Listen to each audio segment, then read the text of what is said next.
This is a City AM Studios production. Hello and welcome back to Business as Usual, brought to you by Okta, with me, Martin Kimber. And me, Matt Kenyon. Coming up, could we be staring down the barrel of a massive AI market bust? Multi-millionaire Lewis Hamilton calls for an end to billionaires. Plus, the Made in Chelsea star Spencer Matthews on his non-alcoholic gin brand. And why chasing immortality is pointless. So first off, to unpack some of the major market movements, we have the human Bloomberg terminal, that is Simon Hunt, back in the studio. Welcome, Simon. Good morning. Great to have you back, as ever. So this week kicked off in some pretty dramatic style with a major fall in the Asian markets, with the South Korean Kospi index experiencing a pretty giant 8% plunge. That was one of the worst on record for the index. It's a stock market which is particularly exposed to tech stocks. I believe that Samsung is like the top of that index, but Nvidia's chief executive, Jensen Huang, has been quick to say, actually, we shouldn't worry. AI is at the very beginning of its journey, and this is a good buying opportunity. Is this a good buying opportunity, or is actually this a very worrying sign for the tech industry? And what should I do with my pension? Yeah, well, I mean, that is the $1 trillion question. It was a huge move. I mean, bear in mind, most days, most stock markets will move up or down 1 or 2%. So an 8% move in a single day is absolutely huge. And in fact, the stock market had to be suspended for several minutes. Such was the scale of the move, which is a sort of emergency mechanism to stop it cratering to zero. So at least that didn't happen. Is 8% classed as a crash? I think we are in that territory, yeah, because as I say, I mean, you really do not experience moves anywhere like as big as this. This was one of the biggest single-day moves on record for the Kospi index. Why has this happened? I mean, we've seen the past few years AI or AI-adjacent stocks on a sort of never-ending rally, and without wishing to simplify it down to what goes up must come down, there are questions on every investor's minds about when will the peak of the market be. And this has coincided with news of the massive, $1 trillion IPOs of OpenAI, Anthropic, and SpaceX, all happening, conceivably in the same year.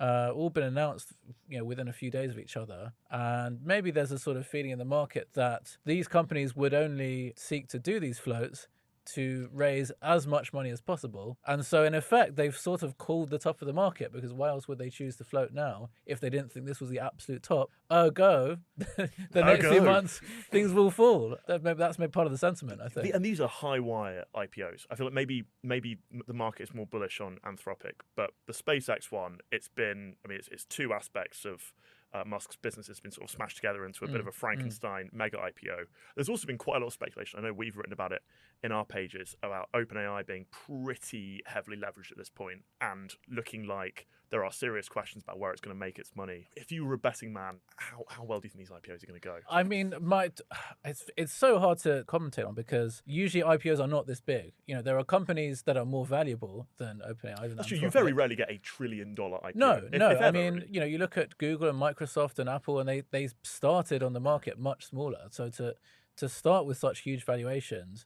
is kind of unprecedented. And so, it wouldn't be surprising if you get a lot of choppiness at the start as people try and figure out what these companies are really worth. Another thing, Simon, we've had some surprisingly optimistic retail data through today. Is the British economy experiencing a Meryl Streep bump? Well, of course, fans of The Devil Wears Prada 2. Were you a fan of The Devil Wears Prada 2? I had to look that up, because I can't say I've watched the first one either.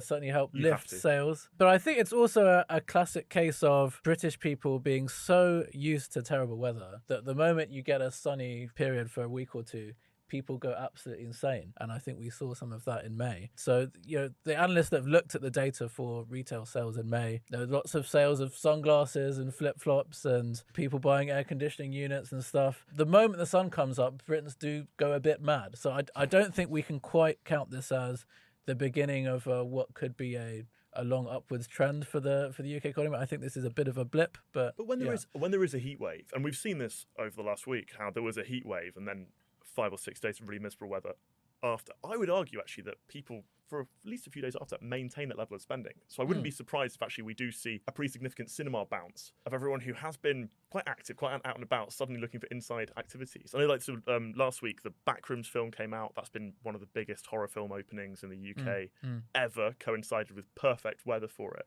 So I wonder whether actually, if we do have cycles of glorious and then awful weather, that can just go back and forth in terms of serving particular markets. I mean, quite possibly. I mean, certainly, people are often do sort of rein in their spending a bit the first quarter of the year. Maybe they've spent a bit too much on Christmas presents or I don't know, winter holidays or whatever, and suddenly it gets towards March, April, and they've cut back their spending, and then it gets round to May when the sun comes out again, and people forget what it's like to enjoy spending, and they get into the habit of spending again. But I mean, I think it is too soon to call this as a boost for the UK economy. But certainly as far as retailers are concerned, happy days for them. And of course, as we reported on this podcast not long ago, pubs doing incredibly good trade the moment the sun comes out. Well, on that topic, and I think we are at risk of mentioning pubs almost every single day, and we try not to do it on Tuesdays. We've covered the weather.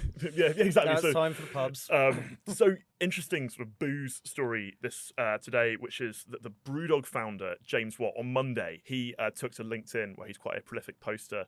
He's got a new venture, which he wants to basically leverage to buy back Brewdog from its new owners. Can you tell us a bit about what's going on here? Yeah, so James Watt and Brewdog, the gift that just keeps on giving.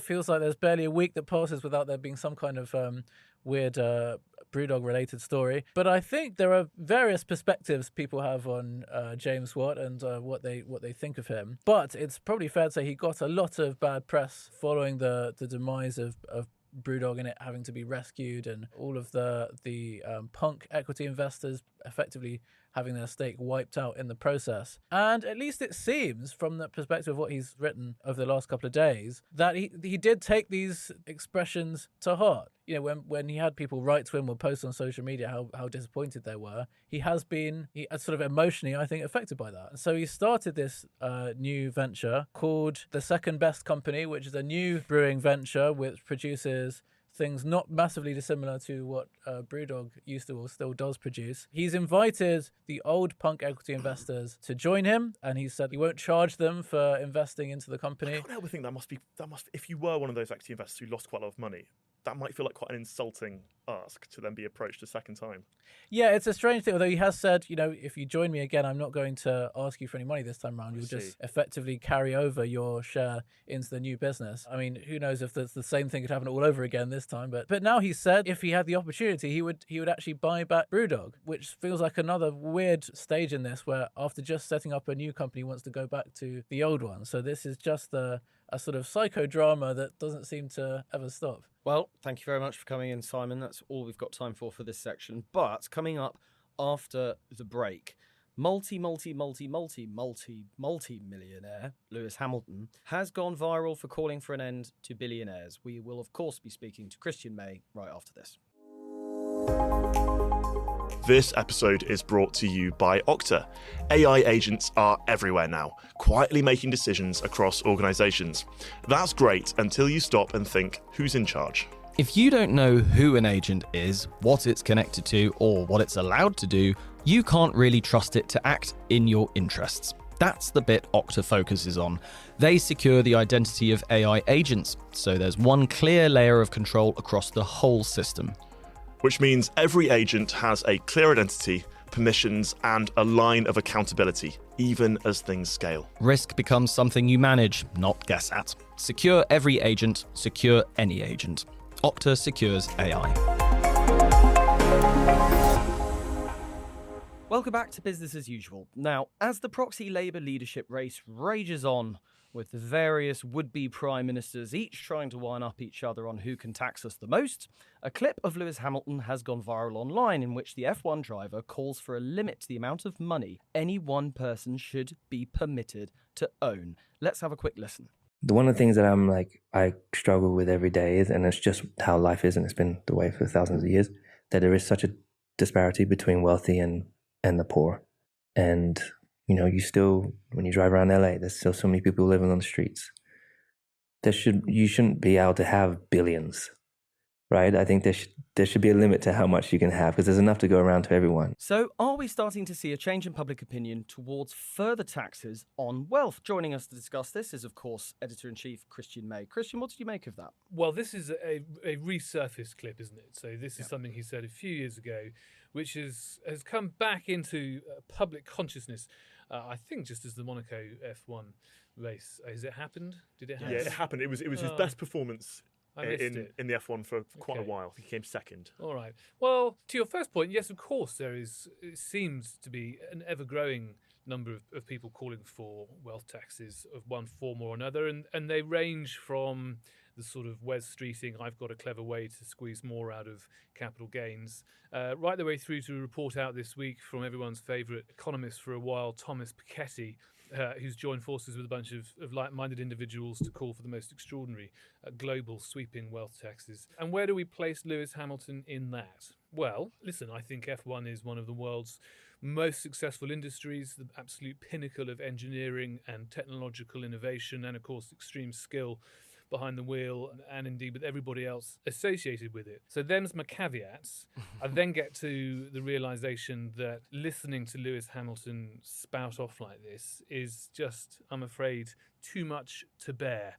It's unbelievable. And he made those comments, and I do appreciate again that they are a few years old, before he started stepping out with an actual billionaire in the form of one of the Kardashians, I believe. Even a few years before he made those comments, he confessed to flying his pet dogs around in a private jet.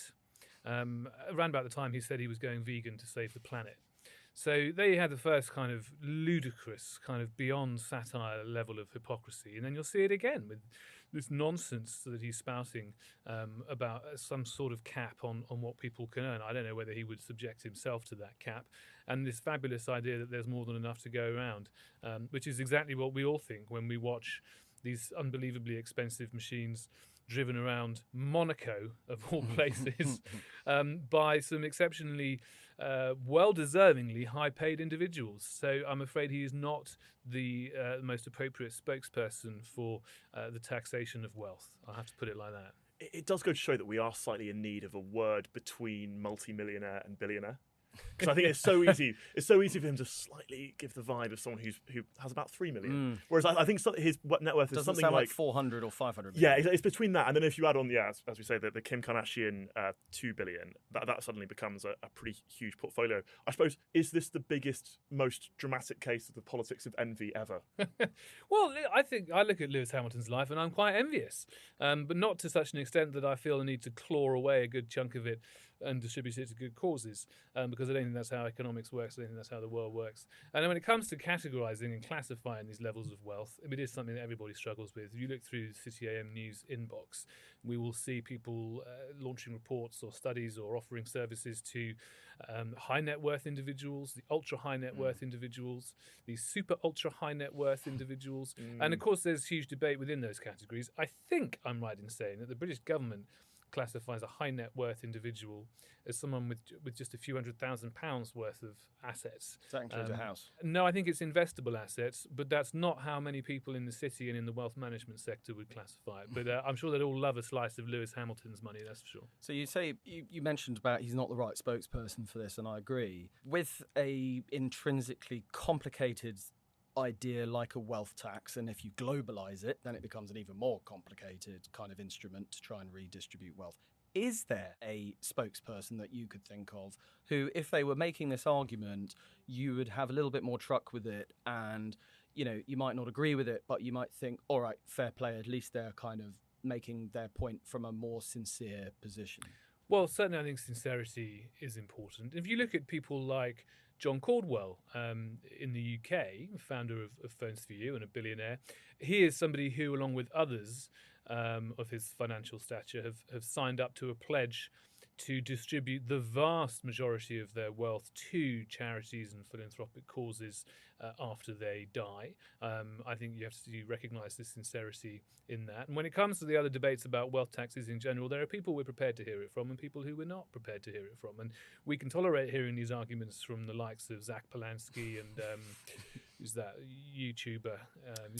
Gary Stevenson. Sits in his horrible little kitchen and talks about wealth taxes. Yes, so we expect to hear it from them, and good luck to them, and that's fine. We don't expect to hear it from the likes of Lewis Hamilton, unless he were to come forward a few years after those initial comments and say that he has looked at his bank account and considers that he himself has too much money and is now going to do something very proactive about that. I think it's a bit of a shame of his image, because he was one of very few F1 drivers to come from a relatively, and I say this in a very caveated way, a relatively normal background. Not a super rich background. Not a super rich. And that's, I mean, if you look at the current grid, we've got sort of like genuine children of owners of these teams. And it is a real shame to get to the pinnacle of the sport, be one of the most respected the most respected motorsports person in Britain, and then to slightly leave orbit. Well, there you go. I go back to that original point. He's clearly immensely impressive and successful and worthy of a huge amount of admiration and worthy of the money that he is making. I don't begrudge him any of it. I think it's a phenomenal success story, as indeed is that entire industry, particularly to the UK. I just wish that people in his position would recognise, and it might be asking too much of people, as you say, who have gone so stratospheric, to recognise what it sounds like to the rest of us when somebody like that says something which is not intellectually thought through by any stretch of the imagination. I'm getting Imagine vibes during COVID. I don't know if you guys remember that. Remember, yeah, all those celebrities singing little lyrics to that song, yeah. I mean, just recognise, I think, quite, on what topic and when and in what form, it's perhaps wise for you to offer an opinion. Christian May will always have you on any topic for any opinion. Thank you very much for joining us, and happy birthday again. Oh, thank you very much. Yes, the big 4-0, and quite a big weekend to go with it. Which is the new 2-0. So thank you very much.